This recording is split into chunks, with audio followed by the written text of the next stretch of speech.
RCF. On est vraiment très heureux. On était venu avec Jean-Marc il y a 19 mois. C'était, pardonnez-moi, chère Valérie, un bazar pas possible. Difficile d'imaginer ce que ce local est devenu. C'est le local de l'association Kilian.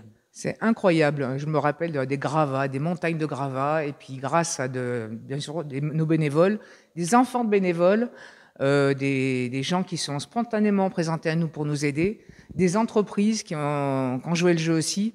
Et bien voilà, un local tout blanc, tout beau. Et puis, on est très heureux, mais évidemment, des mois et des mois, des samedis entiers, des week-ends, même la semaine. Enfin, ça a été incroyable. Une belle aventure.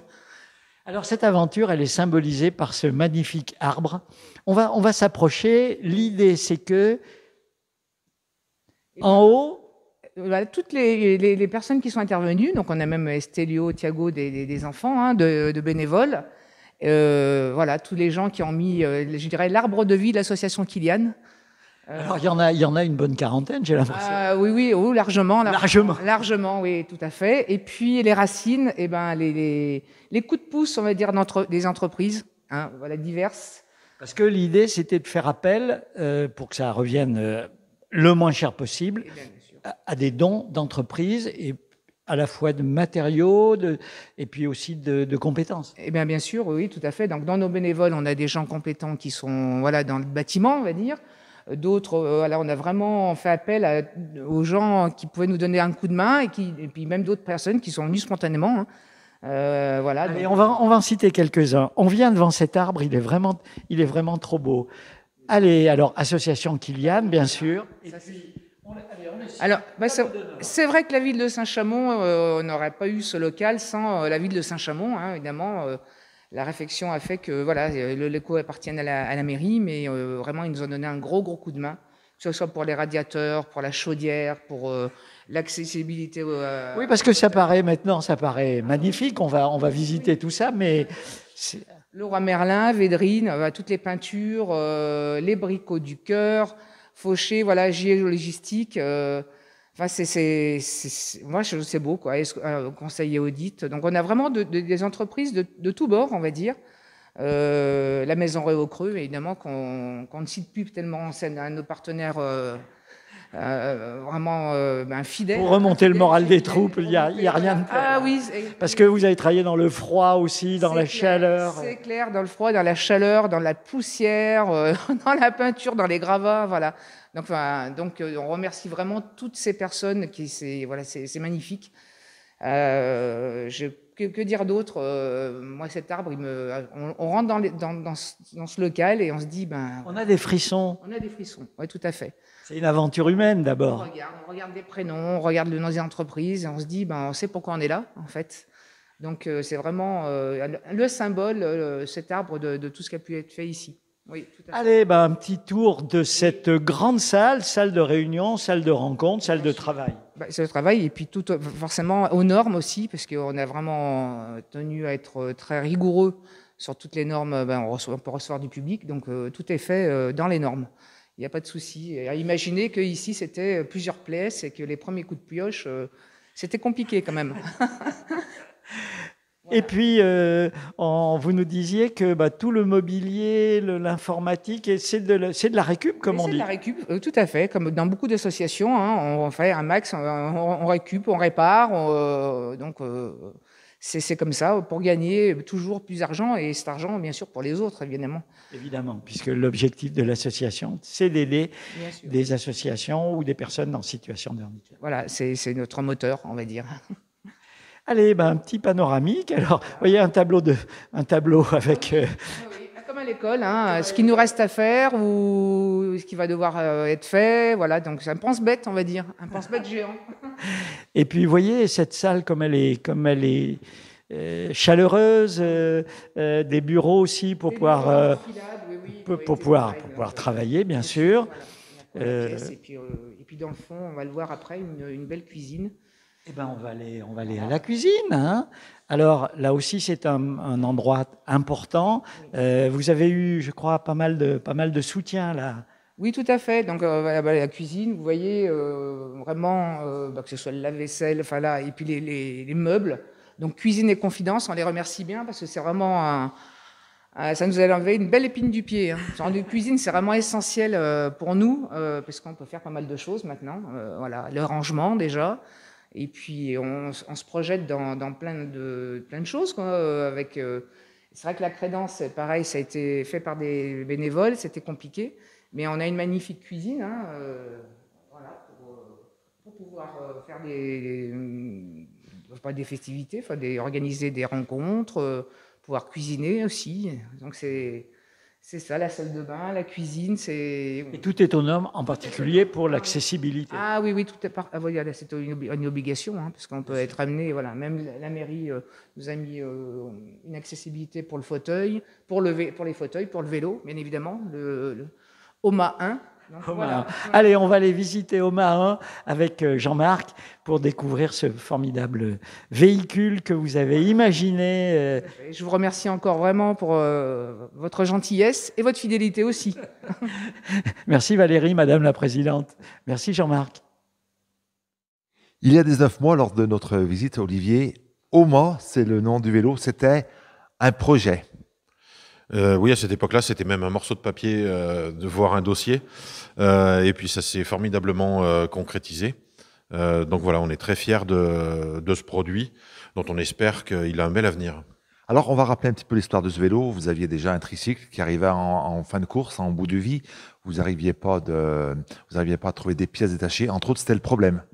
C'était le problème, et puis n'ayant pas de pièces détachées et plus de société pour fabriquer ce type de produit avec le side qui se trouve à côté du pilote, je dirais, du conducteur du vélo, c'était compliqué, il fallait partir sur d'autres modèles et on voulait absolument faire perdurer ce type de produit où on trouve que l'avantage c'est de pouvoir maintenir un rapport affectif avec la personne handicapée qui est transportée, alors que si elle est devant ou si elle est derrière, on n'a pas le même contact et on peut pas se regarder. Là, c'est vrai que ça offre le confort de pouvoir discuter pendant les promenades. On peut dire que c'est vraiment un prototype parce qu'il n'y avait pas ce style de vélo en commerce, c'était introuvable. On trouve différents produits avec la personne transportée qui est soit à l'avant, soit à l'arrière, rarement sur le côté, ou quand c'est sur le côté, c'est souvent des plateformes sur lesquelles on installe le fauteuil roulant. Là, on est vraiment sur une assise qui permet de faire 40 km ou 50 km de promenade, tout en restant dans un confort quand même convenable. Alors là, vous avez fait appel à des professionnels qui ont dessiné, conçu. Comment ça s'est passé, la naissance de ce vélo? Mais au départ, c'est une rencontre grâce à Adeline que je salue, avec l'ECAM de Lyon, l'école d'ingénieurs, qui avait fait une étude de contraintes. Et puis ensuite, on s'est adressé à une société ligérienne pour réaliser le produit, puisqu'on tenait à ce qu'on reste sur un maximum d'éléments régionaux pour rester sur quelque chose qui soit français et local. Les tubes ont été pliés donc dans la région. De l'acier, de l'aluminium? C'est de l'aluminium et la torsion des tubes, c'est faite dans l'Ain. Vous voyez, on disait tout à l'heure que le vélo avait été conçu dans la Loire, le prototypage à Lyon. Enfin, on est resté vraiment local.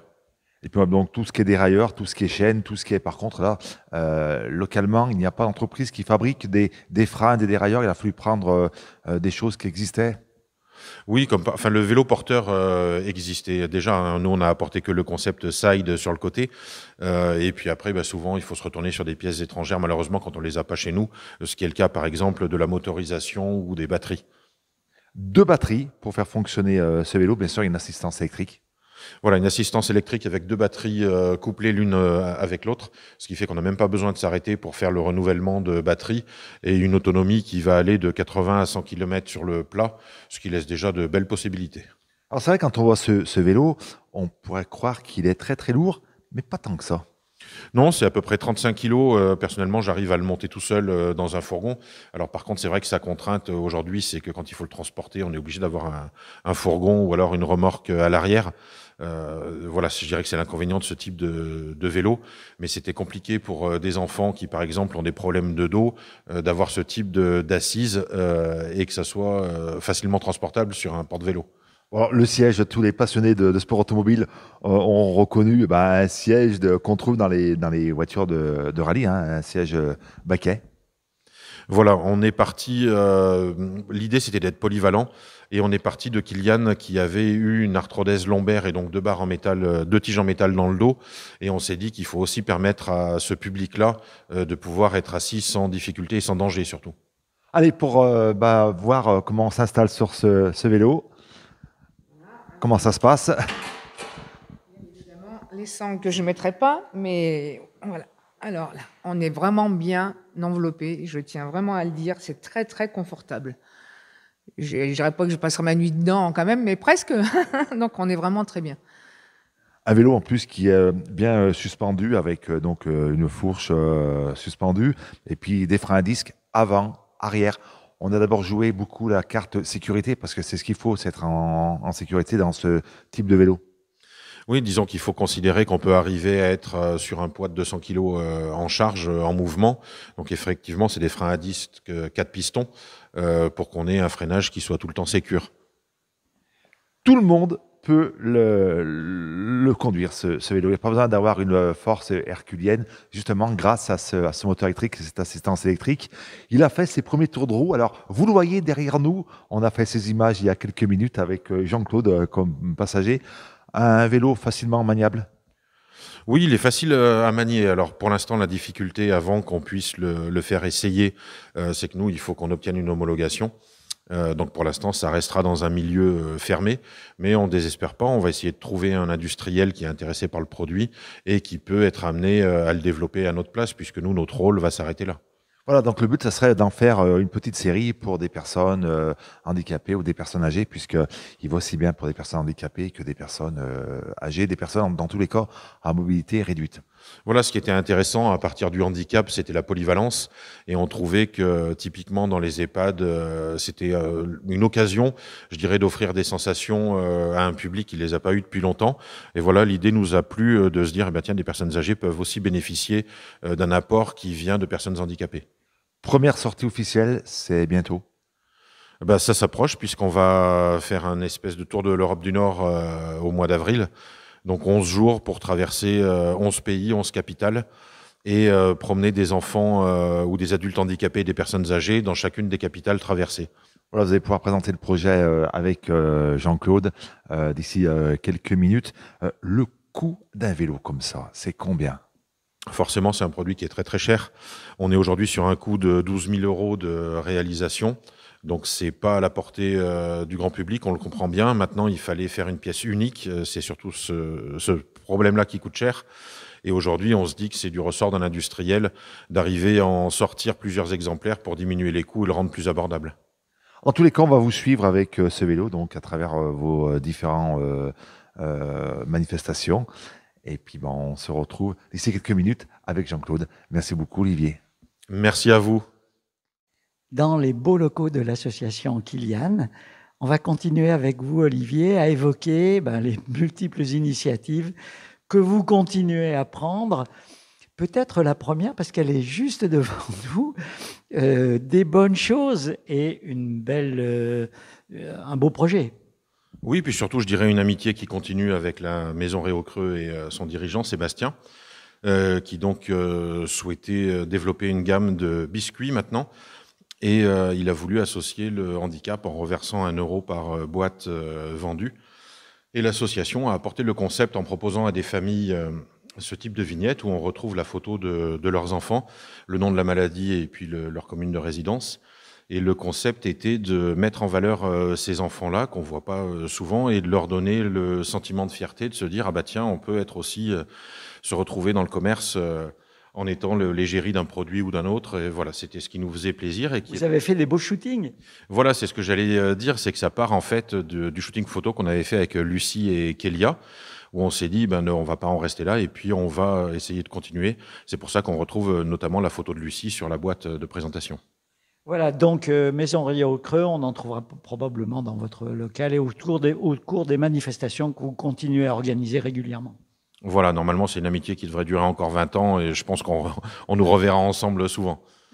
Voilà, ça c'est les petites douceurs. Et puis alors un projet, on se souvient de vos projets incroyables de Tour de France en vélo, des exploits. Là c'est autre chose, mais vous allez carrément vous balader en Europe. Oui, on cherche donc à partir de ce fameux prototype de vélo Oma One, un industriel qui serait intéressé pour en assurer le développement. Comme c'était un petit peu compliqué pour nous, on s'est dit on va au moins monter une opération de communication et on va faire le tour de 11 pays, 11 capitales en 11 jours. Et le concept sera de promener une personne âgée, une personne handicapée dans chacune des capitales traversées. Donc je tiens à saluer le partenariat avec Erasmus qui nous apporte 2 jeunes filles, Capucine et Ambre, qui vont nous accompagner tout au long de ce périple, 2 jeunes filles de 16 ans. Et puis un joli partenariat avec les ambassades des pays traversés, puisqu'on a un bon écho avec les ambassades de France. Et on espère qu'ils vont nous aider à médiatiser ce vélo, au moins dans les gros pays du vélo.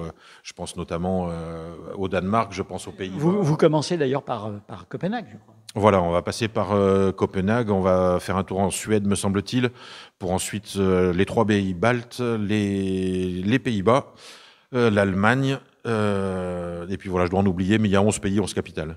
Alors, on vous suivra, bien entendu, on vous embêtera, mais ça permettra chaque jour d'avoir un écho d'un de ces pays et puis peut-être de voir justement ce prototype OMA 1 transporter des gens. C'est assez émouvant quand même de se dire ça. Il va transporter des Européens. Oui, alors je trouve que le symbole de partage était joli dans cette aventure et c'est un petit peu pour ça qu'on l'a conçu. Et effectivement, d'aller rencontrer un public avec la barrière de la langue, hein, parce que le letton, je le parle très très mal. Vous n'êtes pas le seul.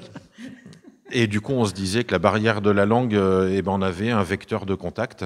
Et voilà, c'est le personnage central de cette aventure sera le vélo. Alors ça, c'est une aventure donc en avril. Et puis, vous avez créé avec l'association un outil qui va permettre d'aider des personnes en situation difficile à améliorer leur habitat. Oui, alors c'est une extension de nos activités qui va s'appeler Kylian Rénove. Et alors là, je suis admiratif puisque c'est une proposition qui émane de nos bénévoles. Elle n'émane pas du bureau de l'association. Donc Laure et Denis, qui se sont dit, maintenant qu'on a terminé ce chantier, est-ce qu'on ne pourrait pas apporter de l'aide ponctuelle à des personnes handicapées qui ont besoin de rénovation, d'extension, d'adaptation. Donc par contre, ce sera des chantiers maximum 3 jours. Si vous ne faites pas le travail des professionnels, on est bien d'accord, hein, c'est simplement permettre de passer à l'acte pour des gens peut-être qui hésiteraient à le faire. Voilà, exactement. Puis on veut surtout pas être concurrentiel avec les entreprises. Nous, on veut juste apporter une aide finale pour diminuer un petit peu le coût pour les personnes qui en ont besoin. Et puis c'est surtout qu'on on veut pas être en concurrence avec les entreprises. On veut surtout leur soutien pour nous céder du matériel dont elles n'ont plus besoin en fin de saison ou en déstockage, pour qu'on puisse le stocker nous en bas et en faire bénéficier des personnes dans le cadre de ces chantiers de rénovation. Voilà, écoutez, ça n'arrête pas. J'ai vu passer sur les réseaux une proposition de repas, un paella, je crois. Il faut s'inscrire pour... Ce sera pour le 11 mars, un poulet basquez qui nous est préparé par un traiteur. Et puis voilà, ce sera dans nos locaux au niveau de la distribution. Formidable. Merci Olivier. Courage, bravo. Merci Jean-Claude, merci Jean-Marc, et puis j'en profite pour saluer tous vos auditeurs, et puis merci de cette fidélité, puisque ça fait quand même maintenant plusieurs années que nous nous côtoyons également. Voilà. Et puis, on va terminer, Jean-Marc nous le mettra en insert, avec cet arbre qui est tellement émouvant et qui montre ce qu'est l'association autour de Kylian. Kylian va bien? Il a adoré faire du vélo? Alors Kylian aimerait bien l'essayer plus souvent, mais on n'a pas eu bien l'occasion avec l'hiver. Par contre, oui, il l'a déjà vu et il est très réactif lorsqu'il est placé devant. Ouais. Merci. Merci à Jean-Marc pour la réalisation technique. Merci à Valérie pour l'accueil.